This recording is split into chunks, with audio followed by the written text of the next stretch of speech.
With that, I'm gonna head over to Detroit. My Tigers had a frustrating week. We were recording last Tuesday night as they were trailing 1-0 to the hapless Kansas City Royals. We got done, and that game was so fucking fast. The game was final, 1-0. Tigers It was. lose. Really frustrating. You can't lose the fucking Royals, and you can't. Well, not Yeah, 1-0. yeah, you can't even muster up a run. I mean, I don't know what was going on. That was the one game the one game they lost in that series, but you need to sweep the Royals at home. So it was frustrating. I didn't even know what happened. I get off this fucking podcast and it's already devastating news, embarrassing news. But so that started out the frustration. The first place Twins came to town this past weekend and really are every bit as unimpressive as I've thought they've been all year. They're just not a good team. They're not a good defensive team. They're not a good base running team. They strike out a ton. They hit home Mhm. runs. That's what they do. They hit home runs. They ended up taking 2 out of 3 from the Tigers, which is really frustrating because they could have easily won Game 3. They had a 3-2 lead in the 8th, and Nick Maton uh, completely Maton.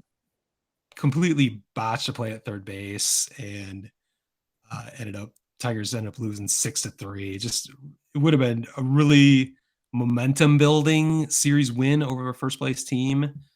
But that swing game is so critical. I mean, now they're an extra game back that they shouldn't be.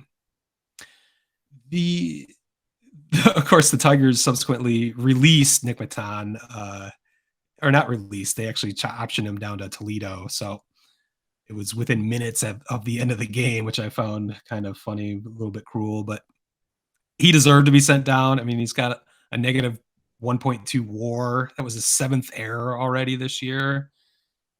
He's batting like a cool 162, I think.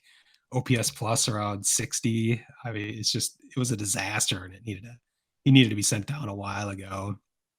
Jonathan Scope's playing third tonight. They call up Tyler Nevin from AAA Toledo to fill the spot. That's a little bit disappointing because there are some prospects that would be a little more interesting to see. Some were speculating Parker Meadows might be up. Uh, Actually, I heard speculation that Austin Meadows might have finally gotten his mental issues straightened out and might be returning to the team, but that has not happened. I'm not really holding my breath for that either, since there's never been any news about that. There's no way to know, and that's up to him completely. So just a weird, frustrating week. It could have been so much better. It was close to being a really cool week, and then just a couple things just went the wrong way. And for a team that's 10 games below 500, just can't afford to have those little things go the wrong way. They're headed to Texas tonight.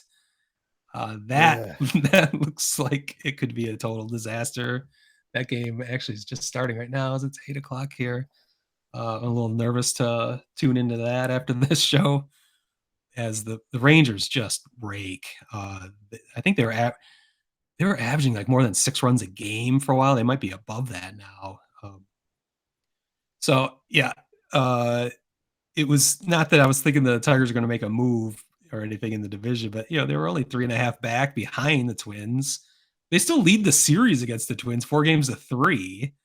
So it's just it's why this is going to be even our in our shitty with our shitty teams in this shitty AL Central.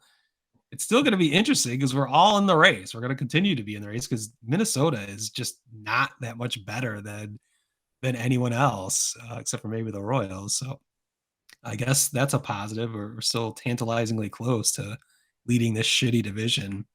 By the way, we've been characterizing the NL Central and the AL Central as the same shit divisions, but Yeah, the NL Central's a little bit I think the better. NL Central has separated itself into a much more reasonable, respectable division compared to. I mean, for now. Yeah, yeah. That's the thing. But Mainly with yeah, I agree. Cincinnati going nuts, but I mean the Yeah. AL Central has definitely established itself. It has the worst fucking division, maybe ever. Well, I Uh, think maybe there'll be more and more stories about this as no team is above 500 as we get deeper into the season. How many divisions have all been below 500 by the end of the year?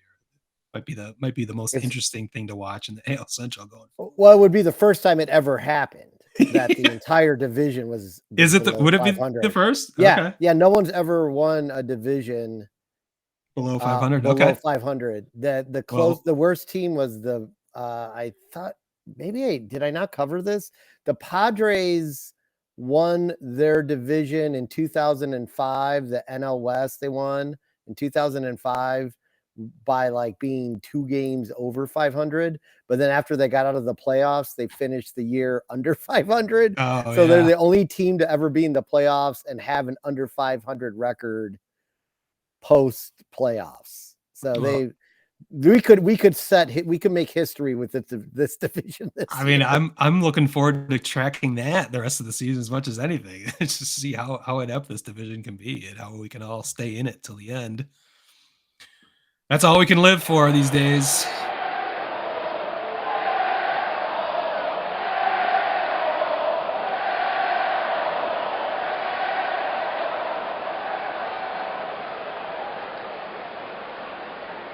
Word Hole Media.